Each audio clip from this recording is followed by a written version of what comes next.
Today on B2B Revenue Leaders, I'm joined by Dan Sanchez. He is the Director of Audience Growth over at Sweetfish Media. On this episode, we dive into how to grow your audience. We discuss a better way to do SEO.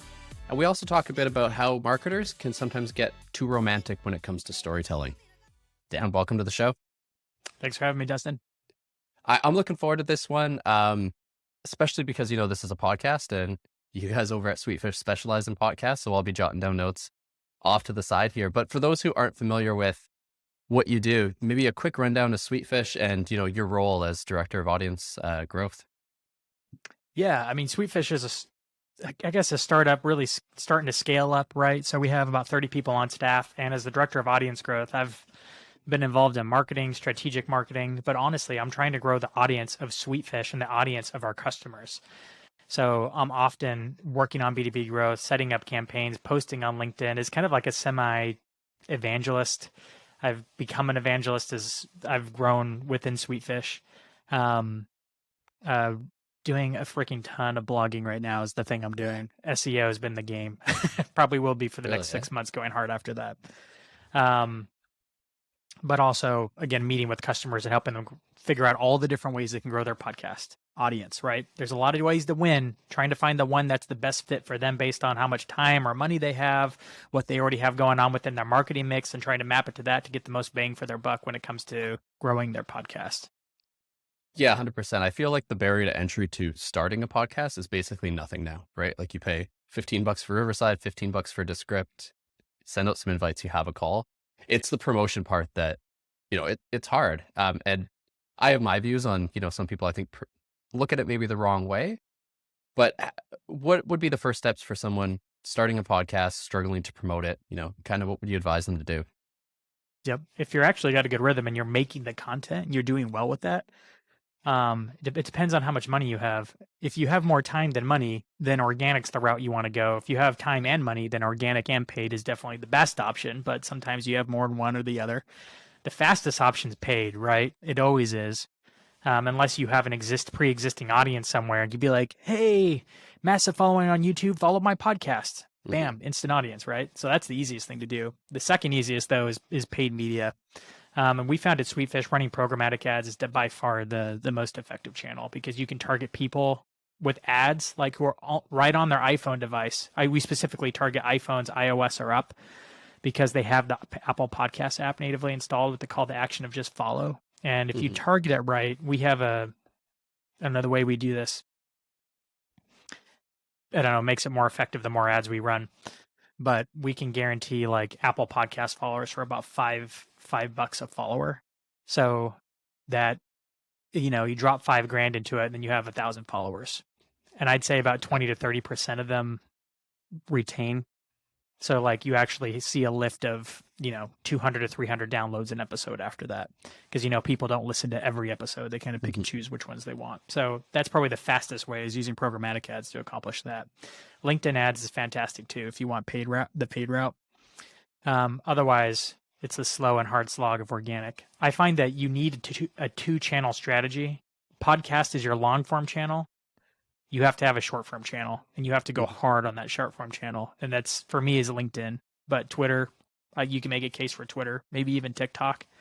Though I don't know, it's hard to get people off at TikTok. I don't know what it is. Yeah. People don't want to leave TikTok, and TikTok's good at keeping them, even with the link in the profile. So I prefer Twitter or LinkedIn. Yeah, 100%. I think that's key is like get as much content as you can from one single episode and trip it out. I'm curious especially on the programmatic side, like what, maybe getting a little tactical here, what do the ads look like? Is it snippets of the podcast? Is it, more of a banner approach? What are you doing there? Just cover art with a button on it that says follow us on Apple Podcasts. Nice. Our trick is to actually use people in a retarget audience. So we retarget them, and the more we run for our customers, the more the algorithms gets trained on who to find to click it. Yeah. So that's an in-house advantage. Otherwise, if I were running it on LinkedIn, then I would be doing micro videos. The advantage of LinkedIn is you can get super precise on who you're targeting, and then just getting your thoughts and ideas out in the form of micro videos. It's literally what Refine Labs does. They just run paid media of these things. But if you make the call to action, listen to the full episode on the podcast, bam, you get two objectives done. One, you're generating demand because you're getting your thoughts right in front of the people who need to hear them. But you're also sending them to your podcast where you can spend more time nurturing the relationship and essentially building like an irrational bias they're going to have for you because they're consuming your ideas. For sure. Yeah. And I think we're going all in on that as well. I made the mistake before, a couple of years ago of lead gen form on LinkedIn and, we got a bunch of leads and then nothing happened, of course, because they didn't actually want to talk to us or do anything. But for people who, are super measurement heavy and they want to track this as much as they can, what are you guys doing over there to show, these LinkedIn ads are having this return? Generally on LinkedIn, I'm trying to measure consumption as if it's a demand gen play, but I'm also measuring the click-through rate to the podcast. If I'm doing it from LinkedIn, I'm generally not sending them straight to Apple or Google because I don't know what platform they're on. So I'm sending them to usually a WordPress blog post that has the episode. Hopefully there's actually a written component to it, but if not, just the audio player, so they can listen to it right there. And then it has all the links really obvious. So like, here, listen to it on Apple, Google, subscribe here. And it has, I put more and more of those on. I find people are getting away from Spotify and Apple and are now going to Deezer and going to Pocket Cast and all these other players for lack of innovation from the 2 or 3 major players. So I'm sending people to that page to listen and consume it there. Again, I'm trying to maximize for consumption. So I'm looking at all the metrics for that. Time on page. I'm looking for a lift in downloads. It's hard to measure on the Apple Podcast side, like which traffic source is actually consuming the most because you just have it in a big bucket of consumption per episode. But I'm trying to measure consumption and trying to get them to take baby steps down that essentially content funnel. Yeah. And I think the key there is, like you said, it's impossible to measure 100%. I think being okay with that and directionally, is it heading in the right direction? It can be enough, and you kind of have to trust your gut there. And that's hard for people, but you kind of got to do it. I think you can get a pretty good idea. I try to triangulate like what the measurements you do have between 3 different sources. Like what are the analytics tools telling you? That kind of gives you one piece of a puzzle. And then you can actually just ask them on the demo form or whatever kind of form, free consultation, that whatever that sales form is for you, like, how did you hear about us? Open form. They'll tell you. And then just actually having conversations with brand new customers about their whole journey so you can put all the pieces together from them actually just recalling it. Tracking between those 3 things, you get a pretty good idea. But at the same time, all that data is there just to inform your gut. You still have to make a choice. There's no perfect way to put them all together in such a way that proves empirically that that something's going to work. Yeah. And I think you also run the risk there, as a marketer, I think I'm allowed to say this. We kind of have shiny object syndrome sometimes, right? Like, this new thing's working. Let's run to TikTok. Our audience isn't there, but who cares? So I think doubling down on what's working and, focusing on a couple channels is really key. I guess, how did you figure out which ones to focus on and which ones are really knocking it out of the park for you guys right now? Gosh, I came into Sweetfish and they were already killing it with podcasting, of course, and LinkedIn. And both channels, podcasting, I was still somewhat new to when I came into the company. And then I quickly got it caught up because that's all I did. Eating and drinking and breathing, podcasting. And then James Carberry's the CEO of Sweetfish, got me up and running really fast on LinkedIn. And there was an extra benefit that he had already amassed a bit of a following on LinkedIn. So when he was showing up to my post and commenting, it like gave me an unfair advantage because an influencer was coming and commenting every single time early on my post. I also had a lot to say because I had been posting on social about marketing and I'd been studying it hard for a long time. So that helped. I had plenty of things to talk about for a while. So LinkedIn was really good, not just because James is already good at it, but we already had a culture of doing organic well on LinkedIn. So we've been doing those well for 2 years, and it's grown the company to, I don't know, we'll probably hit 5 million in revenue, maybe a little bit more this year. And now we're starting to add more channels to just build on the back of those 2. But we went hard on just 2 channels for a long time. Now we have, we're adding in like an ad mix LinkedIn paid And it's mostly just the same stuff we post on content. We're just putting ad money behind it, just getting getting the ideas and general thought leadership out there. And then search SEO is a big part of B2B Growth's future. And it's a little bit different than most people are doing it. Most people put all their search into their sales website. I'm actually creating a whole separate website and building we want to build a media company out of B2B Growth and not just a podcast. I want it to be multifaceted, but a big part of that's going to be search. See, that's a really interesting approach, because I feel like you don't hear as much about search and SEO as you used to. You know what I mean? Like, it's kind of fallen by the wayside. So I don't know if there's less competition there now potentially, or just, more room to actually try something different. But it's almost, fallen out of favor a little bit, probably unnecessarily. Yeah. Well, when the pendulum swings, it swings too far one way. And Google's changed. For a while there, the only people who could rank were the people like HubSpot, who can get all these backlinks really quick and write thousands of blog posts from this content army they had. But there's a weakness in it, and it's starting to show because Google's figured out that their content isn't that good, right? I mean, people say it on LinkedIn all the time. Like, does anybody go to Google to learn stuff anymore? Because all we're getting is commodity content. You literally go search how to run a marathon, and you get like 10 tips, and tip number 1 is drink water. You're like, frickin' for real? Drink water? That's your best tip on running a marathon? Of course I'm going to drink water. Like, how much water? Like, are there other alternatives to water? Like, give me something. But they're literally like that because they're being written by people who haven't done the thing. Mm-hmm. So that's most search content. They're being written by writers. They're good writers, but they haven't done the thing.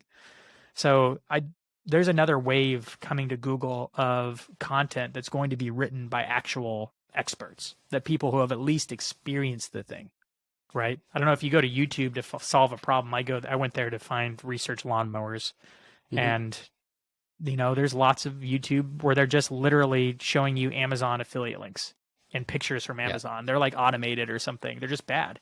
But then you go and find Bob, who's bought 5 lawnmowers, and it's easy to tell because he's sitting there with 5 of them in his lawn. You're like, oh, I think Bob knows what the heck he's talking about. He's literally sat there, and he doesn't even have to be an expert. He just actually has bought 5 and tested them all and sent the other ones back, and he tells you what his opinions are. You listen. So there's going to be a new wave of content and SEO that's like that. It doesn't even have to be from people who have PhDs in the subject. They could just people who have been like, hey, I've tried a bunch of things. I've tried 3, 4, 5 different email marketing tools in my 5 years across these companies. Here's my experience with them. Here's where they're at. This is the one I recommend. Here's why. That blog post is going to outrank the big companies, the HubSpots and the entrepreneur.coms. Shoot, I have a blog post that I just posted about yesterday on thought leadership, and I was outranking Harvard Business Review and entrepreneur.com. Still have yet to overtake Forbes, but with a little bit more work, it'll probably happen because I actually put a lot of time into it, and it's better than your top 10 list of become a writer, publish a book. You're like, okay. So there's a new wave. It's coming. And I mean, I think obviously the return there is going to be better, right? Like, I remember a few years back, the listicle approach was, oh, there's a top 10 list. Let's do a top 12. We're going to beat them out. Yeah. And you get the traffic, but no one cares. No one actually reads it. Whereas, it sounds like the stuff you're writing, you're focusing on the content first, actually making it valuable. And that's probably more fun for you to write anyways than some boring listicle written for SEO. I don't have fun writing it. Yeah. I actually don't mind making it. So the method I'm using, because I hate writing, I like writing short form, like LinkedIn. Like, great. I love being creative in the short, but like writing long, it's just so time consuming, and I'd rather be making videos. So what I do is I actually like pull open, not Riverside, but like Descript and just shoot a video, or I'll outline the whole post, write all the headlines, all the bullet points. That becomes my talking point for the video. I embed the video in the blog post, and then I send it to a writer, like an inexpensive writer that's somewhat familiar with the subject matter, so they know how to speak about it. In my case, it's marketing, right? Someone who knows business and marketing.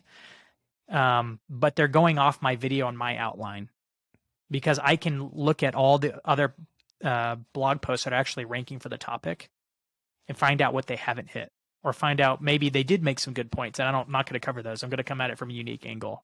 But because I'm producing the content via the video and just kind of riffing on the outline that I wrote, I'm giving them about 50% of the content, but honestly, it's like 90% of like what actually makes it good. And then they just fill it in. That way we save time and money and I don't like writing them all. So I can do more faster that way. I'm doing about 10 a week right now. Wow. And then you get, you can chop up that video too, probably. There's likely certain clips you can pull out and use in different media. So I'm going to right now it's taking all my time just to get 10 of those done a week. So I'm like, I'm not. I'm just going to post them to YouTube. And maybe they do something over on YouTube. I'm really just making them for the blog post, because if you put a good video inside the blog post, it increases time on page. It makes it more valuable. So it's for the blog post, but I don't know. If I'm doing 10 a week to YouTube, that could have an effect all on its own. I haven't tested this yet, so we're going to find out. Yeah, let me know what you find out. YouTube's always been a bit of a mystery for me on how to actually be successful on there. It's its own that's beast. One I have not cracked yet. I feel like I've gotten short form organic. TikTok, I don't know. I feel like I understand TikTok. I just hate the platform, so I don't go there anymore. YouTube I've tried and have failed at a couple of times. I mean, like legitimate swings, like where I've bought the camera, actually produced the content, edited it, did the Casey Neistat thing, and it's hard. You have to be doing it for a long time to get the traction there. For sure. Yeah. And I mean, I want to switch gears a little bit here because I don't want to miss out on something I asked. We do a little onboarding form for here so we can know what to talk about. And I do want to hop over to, I asked your marketing sales hot take, and it was marketers are too romantic about storytelling. And there's a bunch of marketers up in arms right now, like throwing their pens in the air, probably angry about that. But like, explain it. Let's dive into that.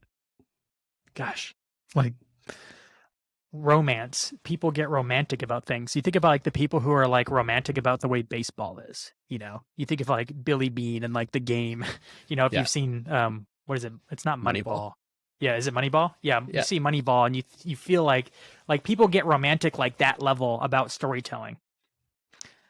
And honestly, it's just like, I look at it, I'm like, okay, like Dustin, do you shop at Walmart, Target? Like, where's your favorite grocery store? I'm Canadian, so we got a superstore. I don't think you guys have that down there, but Costco too. What's their story? It's really cheap. Oh, so you don't know their story. Is there a story there at all? Shoot. Yeah. Okay, let's pick out something else. Like what kind of clothing brand do you like to wear? I'm a dad now, so I cheap out and go to Old Navy and like those type of stores. Yeah. What's their story? Yeah. There's so many ways to win. Like how many, so I think storytelling can work. It can be a compelling case for a product. I had a friend here just 2 weeks ago, and she was telling me about this like new like hippie grain that's really good, and gluten intolerant people can eat it. But she was telling me about the story of where they found it and stuff. And I'm like, oh, that's an example of where a story really mattered. Like it mattered for this product. Without the story of how this product came to be, this wouldn't be a thing. So I'm not saying the story's dumb, but it's kind of like there's so many companies out there that have massive success, great marketing. Nobody knows their story. Mm-hmm. Nobody. Maybe like the founders know the story, but like 99% of the consumers, there's no story. So I just don't get romantic about this fact that the story's everything. The story's not everything. In fact, the story's an element of branding, but I don't even think is one of the more essential elements of a good brand. Like I honestly think a good brand is probably better off with some elements and values that make you weird, even without the story. Like what are some things that just make you that your competitors would disagree with, or would just think is like not even a thing that you're like hyper focused on, and this is your thing. Like a couple of those, you could probably make a cool brand around that without a backstory. So that's why people swear back stories like the pillar, like the root. Without it, you'll fail. I'm like, no. It's an element. It's a good element, but there's a lot of ways to win without a story. So it sounds like when you say, unique kind of weird things, are you mostly getting towards like a unique point of view on something, or a unique kind it can be potentially divisive opinion?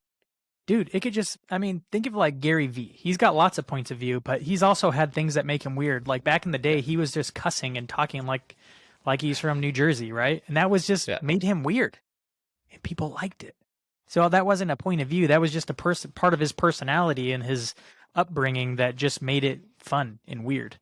Like, dude, sometimes people just like Seth Godin has a shaved head, and he plays that. He plays that with his shaved egg shaped head and his funky glasses and his bow tie. It's just weird. I mean, that's not even like a belief. It's even better if it's like a foundational, like core belief. I'm trying to think of an example of like a weird core value somebody has. Zappos was obsessed with customer success, right? So that made them weird because they were spending hours and hours with customers on the phone sometimes talking through things that matter to the customer. That belief went throughout the company and made them weird. And because nobody was doing it at the time. Now more people, because of the success of that book, Delivering Happiness, it's become less weird. But those are the kinds of things that make your brand stronger, or the things that just make you really different. Yeah, I think the different and standing out part is key there, right? Like, I find that's an issue with stories too, is it's too easy to try to replicate someone else's story almost, or like even slightly rip off their strategic narrative, and then it's completely unoriginal. Just because people look for templates and frameworks, and that's just what we're wired to do, right? So I think just leaning into what is actually unique and what's different and being okay with that, realizing not everyone's going to like it. Otherwise, you just end up super safe and like super vanilla as a brand, and it's just easy to be ignored, honestly, at that point. Like everyone else. I don't know, like Chipotle, freaking love Chipotle. And they have a value around using whole foods and like less preservatives and all that kind of stuff. And they just pound that. I don't know what their story is. I have an idea of how the guy founded it. He actually sold it and then actually started Qdoba. I still like Chipotle better, but I love that that's Chipotle's thing. And even when they had like Ebola problems with their food, they still figured out a way to deal with it without sacrificing that value of trying to find whole foods and adding less preservatives and chemicals into their food. And I'm like, good, because that's why I go there. It stands out. Yeah. So the way I'm reading this is like, it's more, strategic narrative. Yes. Backstory, maybe not so much, right? Like you do need to stay consistent and tell your differentiation and kind of almost have an us versus them, or this is the new way, this is the old way. Less so just the generic founder story. Yeah, the strategic narrative's an interesting thing, right? Old way versus new way. It could, I don't know. That's what the strategic narrative is more, instead of us versus them. It's like, this is the old way. This is the old way of doing things. Here's the new way that if you're not prepared for, you're going to lose, right? There's winners and losers. The us versus them plays into that, but I don't think you could still do us versus them without having a story. Right. It could just be Coke versus Pepsi, and nobody wait, we know Coke came probably first, but we don't really know, how did Coke get started? How did Pepsi get started? I have no idea.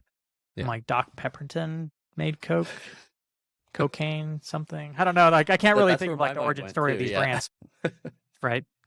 Yeah. So I think there's lots of elements to our brand, and you can run without some elements, but you need a healthy mix of them. I actually have a brand sandbox I use to play with all the different elements to try to develop a brand, but that's a whole nother podcast.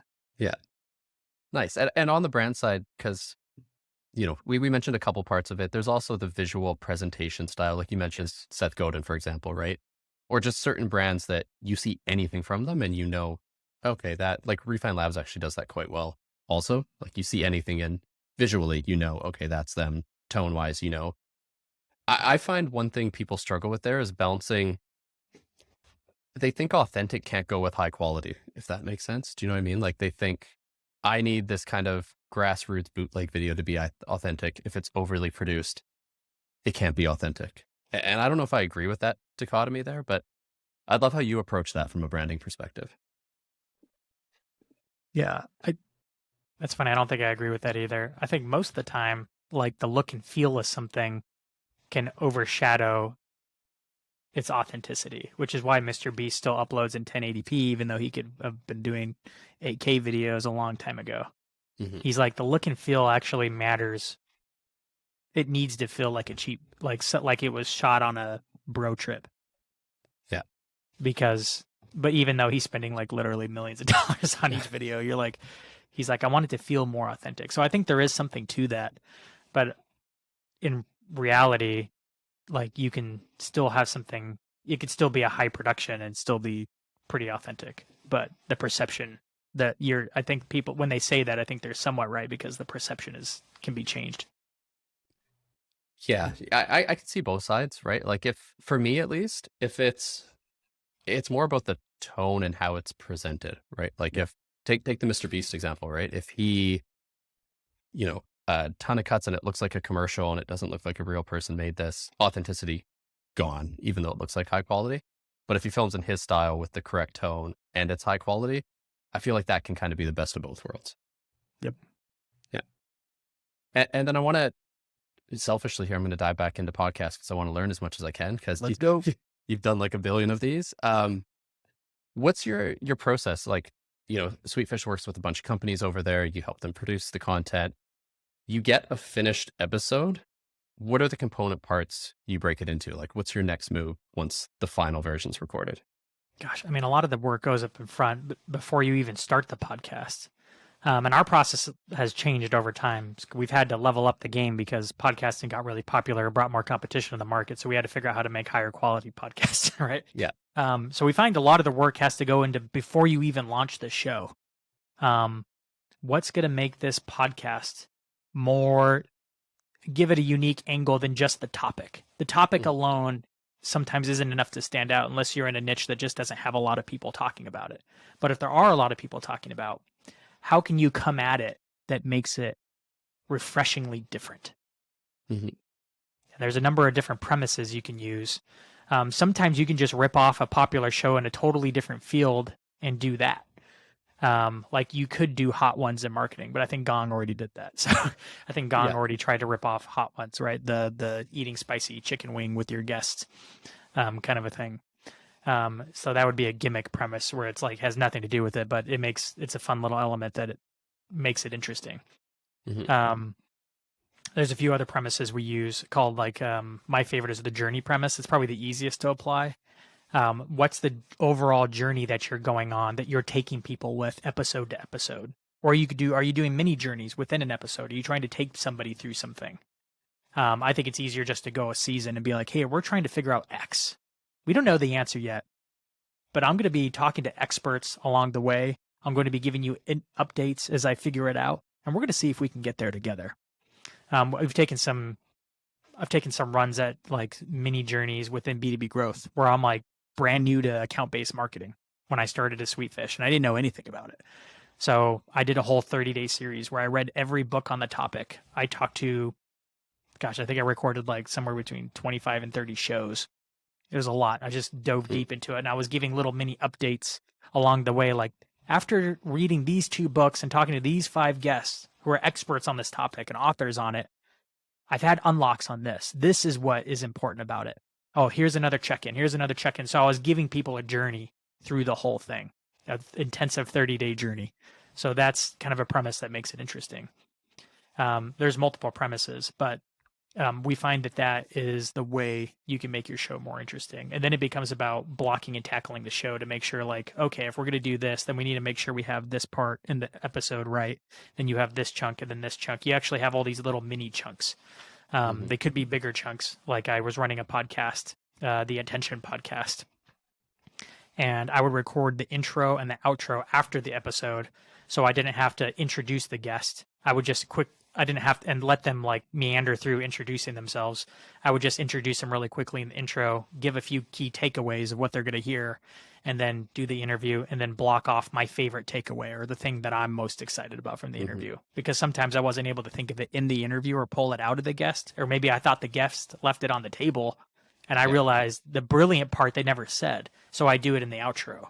Right. So that's a way to segment the segment a show is actually coming up with the different, we call them blocks of an episode and making sure the host is actually hitting those. Nice. No, those are good tips. I especially like the journey one because I feel like personally, if I feel like I'm along for the journey, it's going to build more affinity and I'm going to like that person and have more of a connection with them. Right. Because we just went through learning something together. I mean, we weren't together, but I do think that helps. And I think for podcasts, and for marketing in general, like building that affinity is super important. Like you want to give them a takeaway, you want to give them the knowledge, but do they like you? Do they feel like you're relatable? It's underlooked, I think. Yep. So take people on a journey. You need to add a journey to this podcast. Better if it's something like you don't know the outcome. It makes it more interesting, like figuring it out there with you and then actually sharing with solo episodes in between, because they come often because of the guests, but they're going to stay because of you. So you need to inject your own thoughts and opinions along the way and then do solo episodes those will probably become your most popular episodes. Yeah. And I think that gives you a chance to, I mean, you get to learn a whole bunch, right? So there's that added kind of side benefit, but it also lets you get out your point of view. Whereas if you're just guest driven the entire time, you're going to bounce, or you're still going to learn a bunch, but you're going to bounce around a bit and you won't really be able to get out your point, what you stand for. I'm going to call it your story, even though it's not the founding story, but yeah, I think that's going to be important for sure. Yep. I mean, originally we were just, we were doing podcasting as a means of building relationships with the guest. Yeah. So we didn't even really care that much about the content. We've come a long way on that now because podcasting is such a useful way to be like, hey, I'd love to get to know you. You can't just ask for 15 minutes of coffee, as they'll be like, nah. But if you're like, hey, I'd love to interview you on my show about this topic that you're an expert in, people rarely say no. Yeah. And it's just a stronger relationship than, you picking their brain. There's nothing worse than that. Ask like, let me pick your brain for 15 minutes over a coffee. You're kind of doing that here, but it's more a two-way relationship. Just a different format, but because it's becoming content being produced out in the world, it's still helpful. Even for shows that are just starting. Which is why Chris Walker will take almost any podcast interview, even if it's a brand new show, because he finds that he can then be asked fresh questions and then ask for permission to republish the episode on his podcast, which is what he's doing. Gary Vee did the same thing for a long time until he had so many requests, he just couldn't keep up with them. Yeah. I mean, part of it, there is a volume component to it, right? Like you do need to create enough volume to get out there and repurpose it. And, we're at 1 a week right now, and I'm starting to think, is that enough? I could probably do a lot more of this. Do we do a solo episode? So yeah, I got a lot out of this one personally. I'm going to borrow a few ideas, and I hope our listeners did too. But if they do want to learn more, follow around on your journey, where can they reach out? Where can they find you? Well, LinkedIn is where I spend most of my time. So linkedin.com/in/digitalmarketingdan. I blog at danchez.com, and you can find all the podcasting work that I do at sweetfishmedia.com. Awesome. So I'll include those in the show notes, but Dan, thanks for that. Thanks for dropping some knowledge on us. I appreciate it. Yeah, we'll talk soon. Thanks for joining me on another episode of B2B Revenue Leaders. My one key takeaway though is really on the SEO side. The old keyword stuffing, even topic cluster approach, it's going out of favor as Google's AI gets more intelligent and the algorithm figures out what is actual quality content, and there's a big opportunity there to dive back into SEO and really maximize it. That's my key takeaway. I hope you learned something from this episode. If you enjoyed it, please go give us a review. You can head to Apple Podcasts, hit the little 5-star button, and we're good to go there. Otherwise, subscribe, follow along. We have a bunch of great guests coming up, and looking forward to getting some new episodes out.